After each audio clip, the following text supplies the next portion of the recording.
Idaho takes on Seattle U, Saturday at 7 on Root Sports College Hoops. The 2012 Air National Guard Series has seen 3 drivers emerge above the rest. Dave Villwock has 2 wins in a boat that has been fast but fragile. Former series champion Steve David has been a constant contender, but driving mistakes and tough breaks have limited him to just 1 win.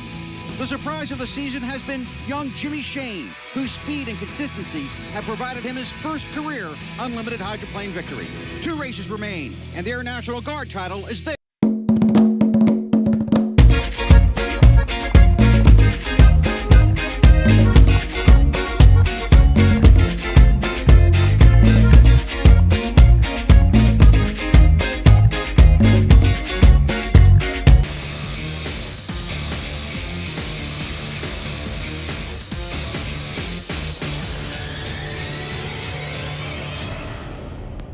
Fox Sports Net welcomes you to a national championship. From Mission Bay in San Diego, California, Peters and May presents the North American Championship for the Air National Guard Unlimited Hydroplane Series. Hi, everybody. Bill Weber along with Mike Allen. Thanks for having us in for the race. 2 events remain on the Air National Guard schedule, including the season finale in Qatar in January. 3 teams chasing the championship. Steve David came here with a 197-point lead over Dave Villwock. But, Mike, you know a little bit about chiseling off championship points on Mission Bay. I do, Bill. When we won the championship in 2006, we came into this event 283 points behind the Oberto team, and we knew we had to chip away at it every single heat. 3rd team in the championship chase, the 5-gram trucking of Jimmy Shane. He's done a good job in quality equipment. Quality equipment, Bill, the biggest factor this year is they've taken 3 boats, downsized to 1. They've put in all of their best efforts into this one package. Mission Bay is salt water. Not the issue it used to be, but still a concern. Still a concern. The teams have done well over the years to try and reduce the intake of salt water on these things, but it's going to play a big factor in coming up for this 1-minute pin. Let's take a look at the qualifying results. Qualifying was held on very rough water. Dave Villwock, the only driver above 158 miles an hour. 3 qualifying heats, 3 laps each. The better you finish, the more points you earn. The points earned in each heat plus those earned in qualifying determine the 6 boats that make the final. A 7th boat will be added from the provisional race. Here are the boats as they were leaving the dock, Mike, and this is an important part of the race. Very critical. These guys have to get the boats up on plane without salt water coming over the front end of that boat and getting into the engine. In the original start of Heat 1A, Kip Brown was dead of the water in a dangerous spot on the course. It had to be red flagged. The race was restarted. It was a battle between Dave Villwock and Jimmy Shane at the beginning, but Villwock able to pull away on the backstretch and then cruise to a 400-point win in Heat 1A. So a good start for the Spirit of Qatar. Jimmy Shane comes home 2nd, Greg Hopp a 3rd place finish. Dave, you just pulled off 400 important points. How do you chip away at this lead? Well, you got to race them, and we just can't get the ping pong balls to come out where we have to race the Oberto. While the old boy Oberto with Steve David was in Heat 1B. This is on board with the Beacon Plumbing for J. Michael Kelly, but he was early at the start and was penalized. And the 6th, the Miss Madison Oh Boy Oberto, driven by 58-year-old Steve David, was able to cruise to a victory, setting up a battle later in the day with Dave Villwock. Now Steve David and company, time to work on their race setups. Got a couple of different start sequence we're going to work on, a couple of different prop gear engine combinations. Just build that momentum to get to the final and win this thing and lock this points championship up.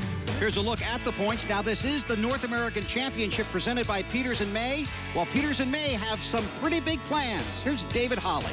Yeah, we're really excited because it's another, continuation of our relationship with H1. And as you know, we've always been involved with the sport for 4 or 5 years now, where we're trying to develop the sport and develop it globally as well. But working on the national side is important to us, and having this opportunity is brilliant. Now, when we go to Qatar, you're looking at a similar event in the Middle East. Yeah, the idea is that we obviously have the Middle East sort of continental championship as well. And, the way we're looking forward to growing the sport could be we have 2 or 3 races in the Middle East and all the points add up to becoming a Middle East champion. And eventually try and get something where we have 3 continents and have a triple crown. The Doha event that Sheikh Hassan puts on is obviously a testament to what can happen. And hopefully as we move forward, the other international sites will see that and we can develop it that way. And our thanks to Peters and May. They are a true supporter of the sport. 11 race teams are here, but there's another team we'd like you to meet. The men and women in those blue shirts. They are the H1 officials working hard every race weekend. We'd like to introduce you to some of them, beginning with the pit boss, Ted Grange. I come in and I work with the sites here to set the pits up. make sure that there's no problems where boats can't park to each other just like they do in NASCAR. Make sure that the Air Guard H1 Series is set up and everything's going the way it should. Amazingly, Ted has been doing this for 6 decades. I started with my uncle. He ran the Detroit pits in 1952. So I've been doing it since 1952. I'm an old project manager, you know, and that's all this is a project. The boats have to be in at a certain time. The fuel has to be in. They have to have their ice, have to have water, have to have electricity, things like that.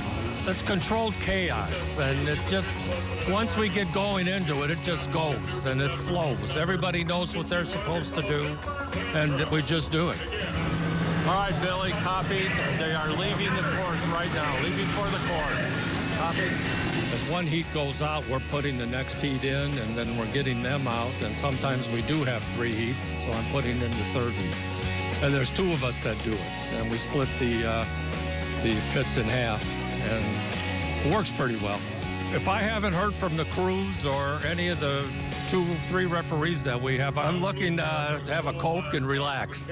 Ted's a real nice guy and really popular down there in the pits, and that's a really difficult job he has. Dave Villwock has a difficult job. He's got to get 400 more points. He wants to make the final. Back to San Diego in a minute.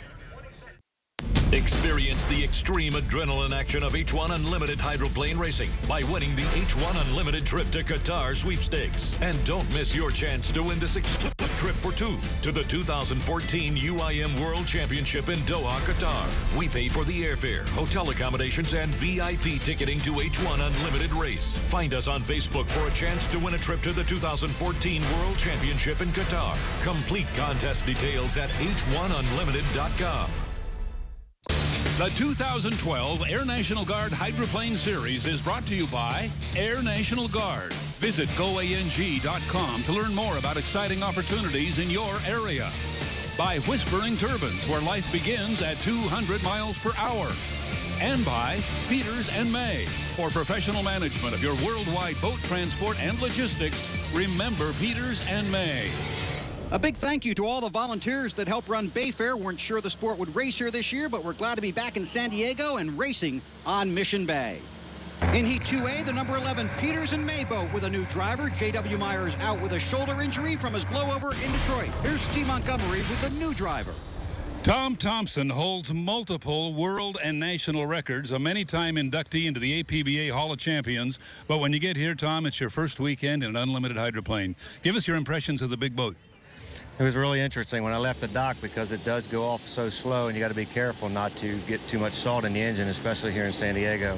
Then once it gets going and you put your foot in it, it's got a lot of acceleration. So big boat, a lot of acceleration, a little bit different than what I'm used to. Probably a little faster than you've gone before. Quite a bit faster. That was something at boat size, you don't really realize it. I look down and look at the speedo we have in the boat, and well, that's different. So. You did a great job. Everyone was very impressed. Welcome to the Air National Guard Hydroplane Drivers Fraternity. You're a very welcome addition.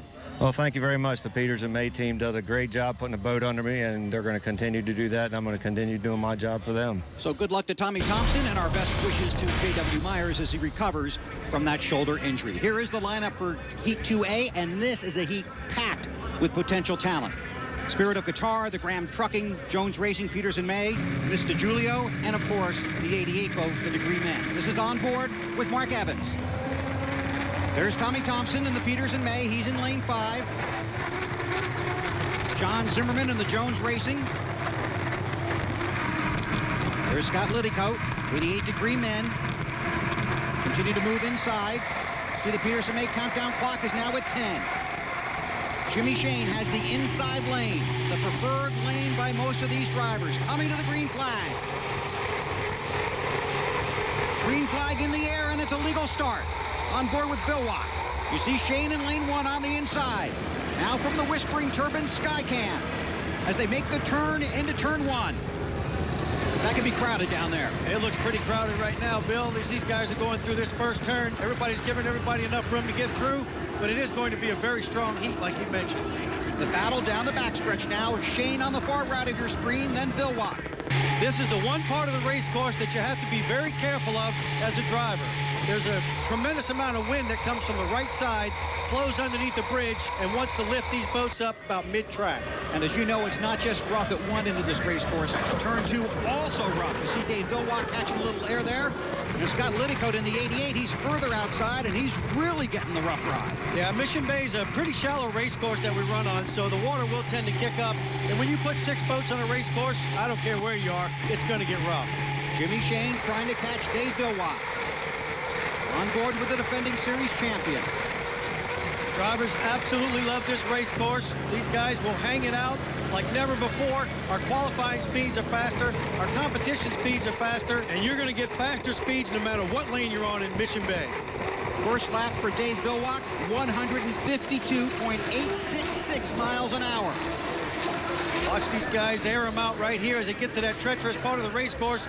Villwock and Jimmy both standing them up on end. Shane was about 3 miles an hour slower on that first lap, but he is right there. Villwock heads into turn 2 in lane 2. Oh, no. Trouble! That engine is let go. Boy, this is reminiscent of Tri-Cities, Bill. Dave Villwock slowing. Jimmy Shane goes by on the left. There goes Scott Liddicoat in lane 3. Very valuable points lost here for the overall championship at the end of the year, Bill.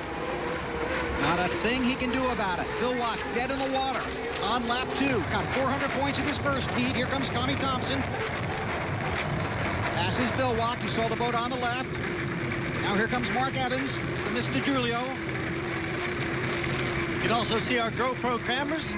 They're a little bit salted down as well. That's right. That salt water gets in the air. You want to keep it out of your turbine engine, and we try and keep it off the camera lens. No problem here for Jimmy. No salt water on that lens. Out in front. Jimmy running this thing hard but clean. He knows Villwock is down. He knows there's nobody near him. Just wants to bring this home for 400 points. 150.3 miles per hour for Jimmy on that second lap. This is the battle for second. Scott Liddicoat on the left. John Zimmerman on the right. This boat's really walking it. This is Liddicoat. Now Zimmerman has the inside lane. Coming to the checkered flag, Jimmy Shane. A win and 400 points in Heat 2A. Now the battle for second. Zimmerman trying to catch Liddicoat. They are side by side. And at the line, it's Zimmerman. Second place and 300 points. So Shane with the win, but a DNF for Dave Villwock. Mike, let's take a look at Dave's incident. Yeah, it looks like another engine failure here. I'm not sure what part of the engine, but possibly the hot end of the motor, which is basically where all the action takes place. And that's very unusual as well because these engines are very reliable. So I'm not sure if they're doing something outside the box with a gear or prop combination, but that thing just let go again. So Villwock gets a tow, and back at the dock is the man who will check out the Qatar boat before its next heat. He's Peter Thompson, H1 Unlimited's Chief Tech Inspector. For 20-some years now, I've been working with the Unlimiteds, and primary responsibility is safety, and after that, it's technical. Every year, I go through an annual on every boat prior to the season to make sure that the equipment has been certified and checked, and so it's safe, and we can go racing and have a lot of fun at it. And after all that's done, then I move into the technical aspect and make sure that they are following the rules and just generally making sure so everybody is confident that we're running a safe and a technically good fleet. The tech team is busy from sunup till well past sundown, and they have procedures following every heat. During the heat races, the recorders are taken directly to our tech truck, where Scott Patton, our technical guy there, takes care of it. He reads all the data, makes sure that the N2 is within parameters and the fuel is correct. After a final heat, we take all the hatches off, inspect all the compartments, make sure that everything's hooked up correctly, fuel lines are where they're supposed to be. At that time, the recorder is going over to Scott Patton, the technical truck. He reads all the flow data and everything there, the N2s. Then it comes back to me that it's been approved. I go through the boat. Once I'm happy with it, then I certify the race, and that's the winner or whoever it is. Now, one complicated task for race officials is measuring fuel flow to watch for an N2 violation. It's complicated to explain, but Nate Brown is going to try and educate us with our crew chief confidential. One of the most frustrating things as a crew chief is to go out and win a heat, do great, to come back in to find out you're disqualified because of N2. Into engine RPM, shaft speed. We're only allowed to go 110% max for 3 seconds during qualifying, 5 seconds during a race. Rob Schaumer is here to explain a little bit about that and some data that we actually get from our boat. Here's the data that we record during the race on the boat. And you can see the purple line is our boat speed, and we hit about 192 miles an hour during straightaways. The yellow line is the N2 or shaft speed, and the orange line is the 110% can't exceed line. If we look at some of these peaks, which are at the end of a straightaway, you can see that we start exceeding 110% around there, and every one of these lines is 1 second. So 1 second, 2 seconds, 3 seconds, 4 seconds, 5 seconds, we've exceeded the limit, and we'd be disqualified. So you can see how tough it is, that 1 fraction of a second. In this case, it was 1/10 of 1 second. We were disqualified. We got no points for that. That's how racing goes. Yeah, it's a very fine line. The guys from the Spirit of Qatar looking at the damage to their boat, and Mike is with Jimmy Shane. Jimmy, congratulations on that heat win. You did exactly what you needed to do to start looking towards the end of the road here and catching up on points. That's it. You know, that's what we needed. We needed to have a good finish in the heat. Got lane 1, got a good start, did everything that I could, and luckily we came out with the win. Next, Steve David goes for 2 heat wins in a row when we race on from San Diego.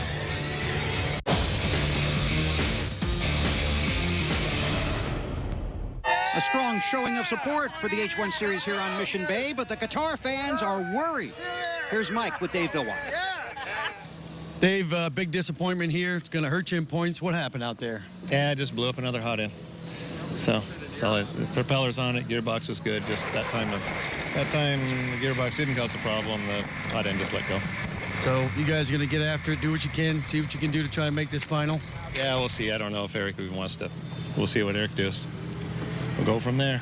Eric Elstrom would be the co-owner of the Spirit of Qatar. They've got some tough decisions to make over there. Meanwhile, J. Michael Kelly was supposed to be in Heat 2B. It has not been a very good weekend for them, and they are done for the day.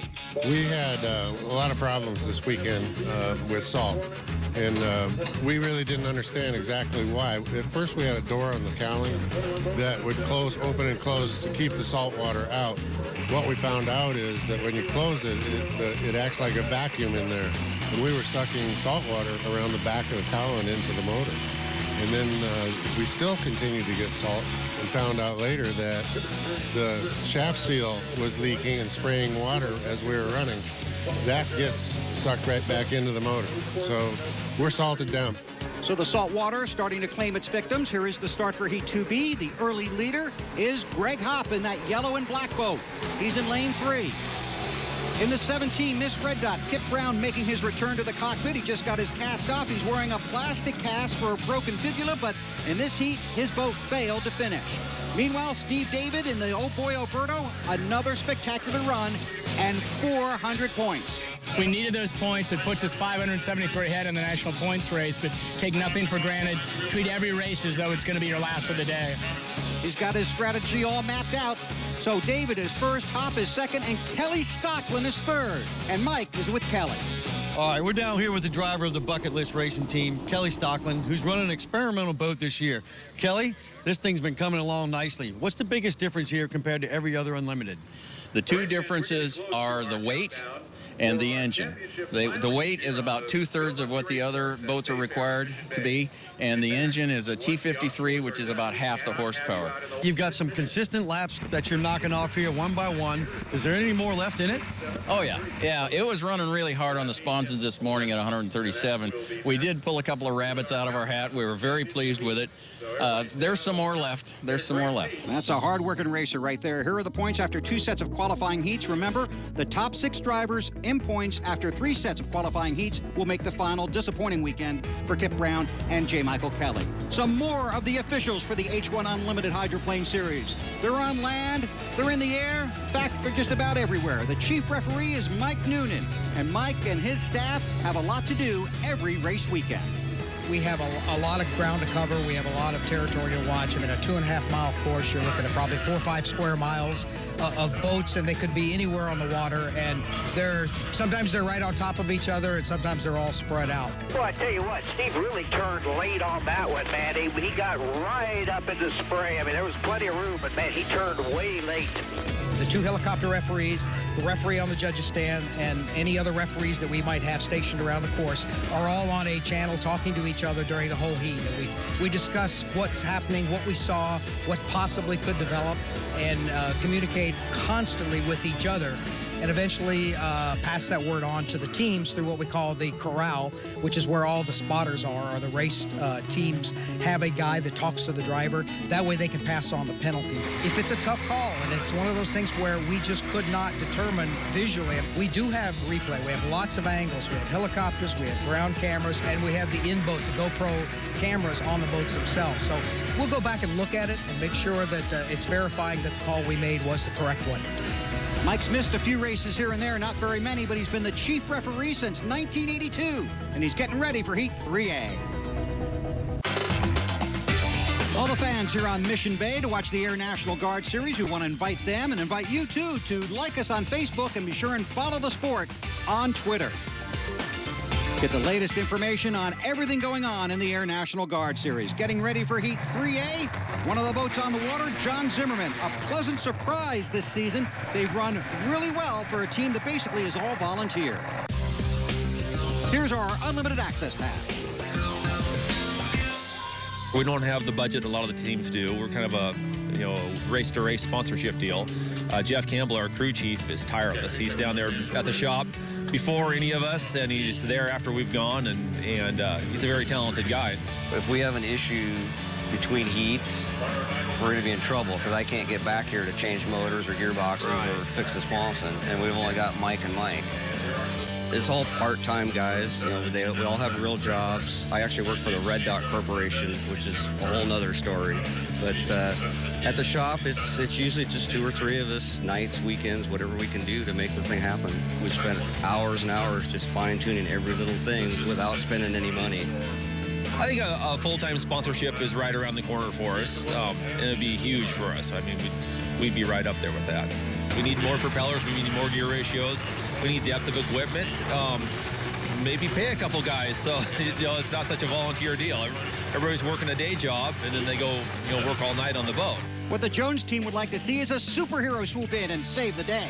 This whole Spider-Man thing is kind of a strange deal. Since we're low budget, we buy our rags from the Goodwill, and we opened up one of the bags, and there's a Spider-Man towel. Kind of became our mascot over the years. So now every race we go to, there's something else that's Spider-Man on the boat. Now every time I turn around the corner, somebody hands me something else that says Spider-Man on it. Has it been good luck for you? So far. That's a fun bunch of guys, and they've had some success still looking for the first win. Here's the lineup for Heat 3A, and you are on board with Scott Liddycoat in the Degree Men 88. Peters and May countdown clock just under 2 minutes. You can see these boats basically trying to park and start, trolling along the water, and that is not working out very well for Scott. We're going to try something in this heat. We're going to eavesdrop on some of the officials and let you hear them have their conversation. That's Doug Brow. He's an assistant referee in one helicopter. Chief referee Mike Noonan is in another helicopter. And Billy Noonan, an assistant referee, is on the start-finish tower. I think 88's definitely going to have to go around. I think they're all going to have to go around. That was a little premature. Yeah, basically, Scott Liddycoat was in a position where he could not go slow. He was getting too much water. He had to get back in the gas. He's going to be way behind the starting field here. I think he had to speed up because he was getting a lot of spray over the bow. The rails weren't working. He had sped up, but now he was too far. Yeah, Scott Liddycoat just had a little bit too much speed to try and go grab that lane. He would have been over the 1 minute mark, so he has to go all the way back around. Mark. Good score up. Good score up. Yep, copy that. Good score up. And that's how we know the score up was good and how we know the start is legal, by listening in to the H1 radio. Here's Mike. I got him. Didn't take Tommy long to get his nose in there, did it? He learned fast, didn't he? We just saw a veteran move there by a rookie driver, and Tommy Thompson's ready to go, Bill. He took lane 2 away, and Zimmerman kind of left the door open for him. It looks like it's going to be the 5, 11, 9, and 57. It looks like the 88's going to take 4, depending on what the 57 does. Well, if the 88 Scott Liddycoat's going to take lane 4, he's really going to have to hustle. 15 seconds on the Peters and May countdown clock, and he is well behind that front line of drivers. The officials are all set. The fans are all set. The drivers are all set. Jimmy Shane is ready. He's got the inside lane and the green flag in the air for 3A. Excellent start there. Jimmy just nailed the clock. There's nobody even near him. He's going to carry that speed all the way through this first turn and should have a pretty good chance of coming out first. You see Tommy Thompson in lane 2 from the Whispering Turbines Skycam. And John Zimmerman maybe pinching him just a little bit in that Jones Racing machine. But Jimmy Shane darting out front early here down the backstretch in 3A. Good race for second. Here's that critical point we were talking about earlier where the drivers will be all over the front wing, making sure the boats stay down. Then when they get past half track, they'll start to air him out again.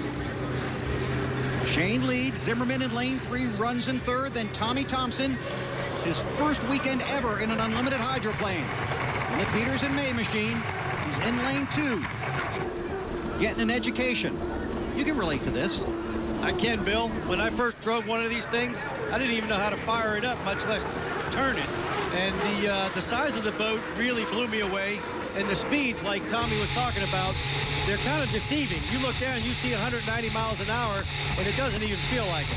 Now, you were in this situation going into your very first turn, first time in an unlimited hydroplane. What did you ask on the radio? I asked them if this thing will turn at these speeds, and they said, yes, it will turn, and don't lift. Scott Liddycoat made a very poor start trying to catch Mark Evans. He's got the shorter way around. Evans likes to work the outside of the course. There you see Mark in the 57, Mr. Giulio, and the 88-degree men of Liddycoat. Zimmerman's really pushing. You heard that comment from a referee. John Zimmerman has this thing aired out down the back straightaway. First lap for Jimmy Shane, 147.9 miles an hour. You saw John Zimmerman in second. This is Tommy Thompson, runs in third. Mark Evans runs in fourth. He is being chased down by the 88-degree men of Scott Liddycoat. Scott getting a rough ride because he had to come back around for that start. Didn't get to get out front with everybody else and just beats the boat up, Bill. Boy, he has to be frustrated after that start. Working the inside lane, he's going to take the position away. That will help him get points toward making the final. Up front, Jimmy Shane is the race leader, 26-year-old driver from Maryland, his first full year in an unlimited hydroplane. Working the front wing. Good shot of it right here. As you can see, Jimmy's putting the boat back down in the water in that treacherous spot. And then towards the end of the straightaway, he'll keep the wing in it to make sure at those high speeds it stays on the water. 57's going dead to water. He's slowing down outer marker, near entrance turn 1. Now he's off the course. Yeah, no problem. He's totally out of the way. Disappointment for Mark Evans, but he is in a safe location. Meanwhile, Jimmy Shane coming down to get the checkered flag. John Zimmerman will come home in second. Spider-Man will be happy about that. Third place to Tommy Thompson, once again making his weekend debut in an unlimited hydroplane. But he is a decorated driver at many levels. And Scott Liddycoat will come home fourth in the 88-degree men. He's going to have to hope he has enough points to make the final. All right, no calls, turn 1. Calls, turn 2. Good from up here. Take a look at the results from 3A, but listen to this. On the last lap, Shane ran a 144.9, Zimmerman a 144.2. Dave Villwatt, huge heat coming up for him. He desperately needs the points. Hot day here on Mission Bay in San Diego. Temperature near 100 degrees for the Air National Guard Series. Take a look at the highlights from 3B. Dave Villwatt desperately needed the points. He took no prisoners. His first lap, 158.895 miles an hour. That's faster than everybody's qualifying lap except his own. Steve David was fine taking a second place. Those two guys will make the final. Now, there will be 6 boats on the front row in the final and a 1-boat trailer. That was determined by a 3-boat provisional, in which the Peters and May machine, driven by Tommy Thompson, again his first weekend in an unlimited, was able to pull off the win. Back on shore, he gets a hug from Peters and May CEO David Holly. So on the front row in the final, Steve David, Jimmy Shane, Dave Villwock, John Zimmerman, Greg Hoppins, Scott Liddicoat. Tommy Thompson will be the trailer. Disappointing weekend for Mark Evans, Kip Brown, and J. Michael Kelly. Now it's time to meet Kristen Kelly, Molly Bergeson, and ANG recruiter Nazareth Zeha in our ANG Spotlight.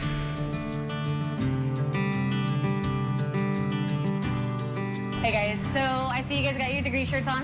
What brought you here to the Air Guard? Well, our good friend growing up, her family races race boats, and they're sponsored by Degree Men. So she told us to come down because this is convenient for both of us to get here.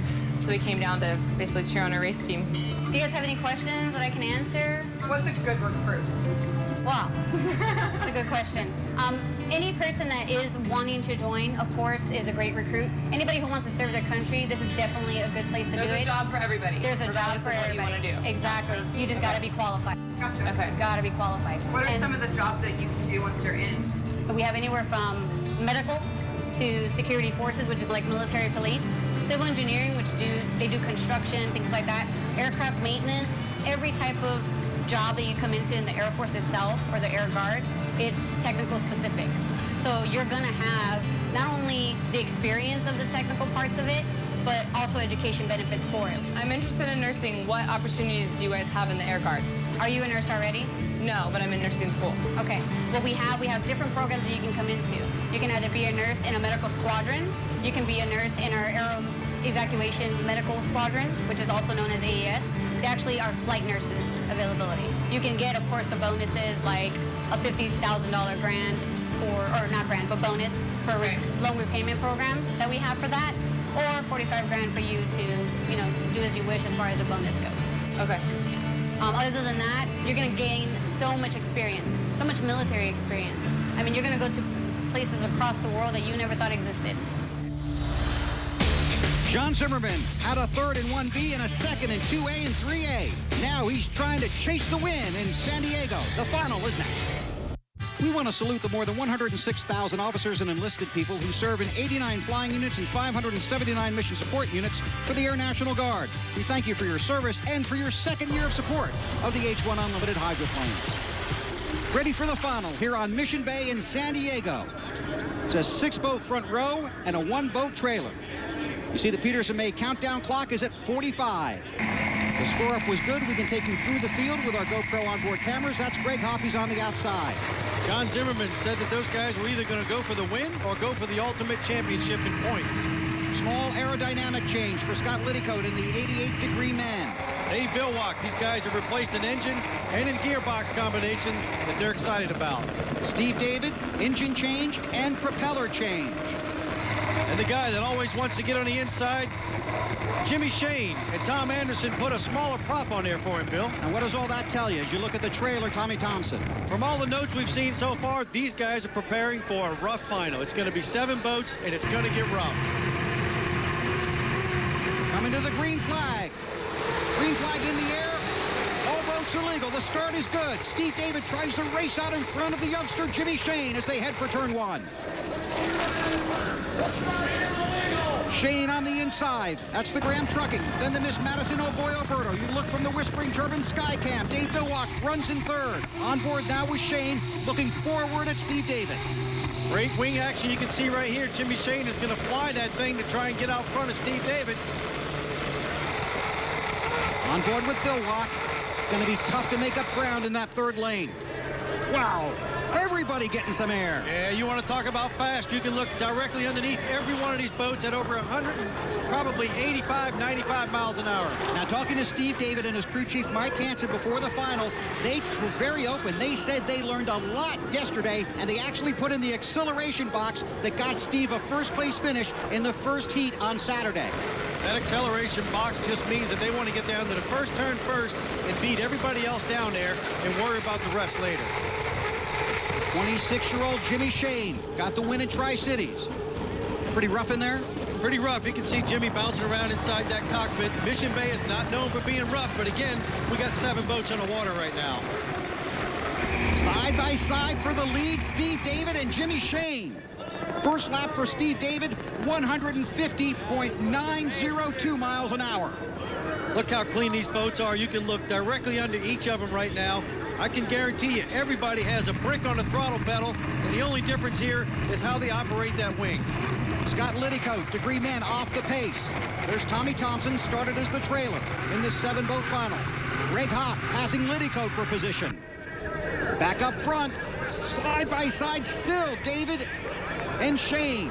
And here comes Vilwak, and Vilwak has the engine in his boat that they were going to run in Qatar, but they had to put it in this race after he lost the engine in the second round of qualifying heats. Yeah, I'm sure it wasn't by choice. This is pretty much all they have to run, but you know it's a good engine if they were saving it for Qatar. Tommy Thompson, Greg Hopp, for position.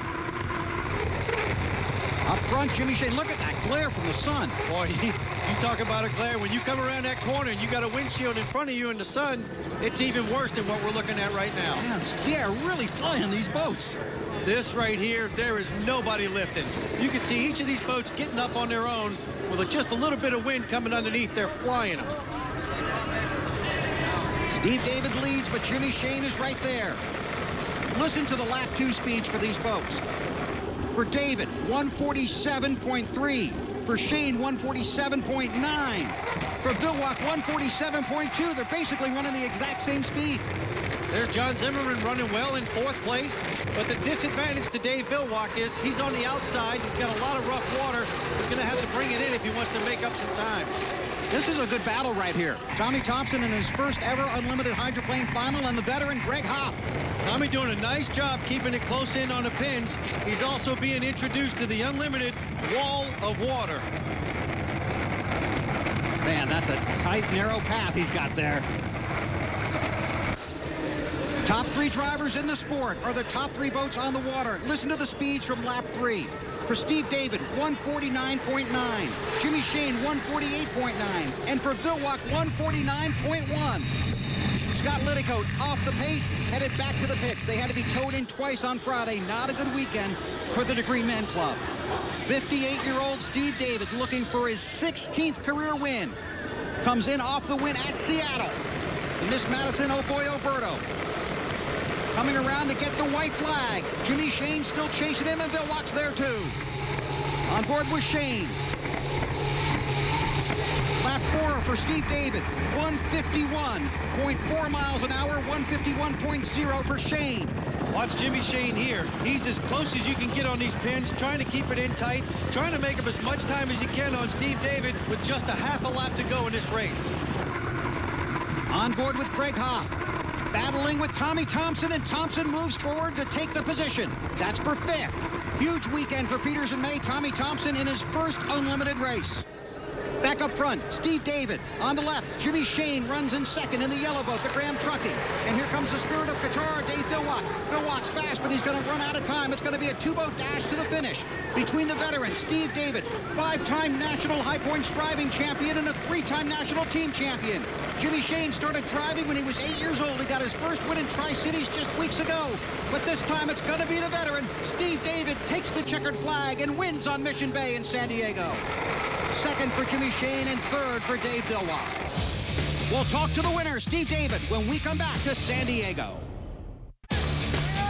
Oh boy, Steve David loves to win.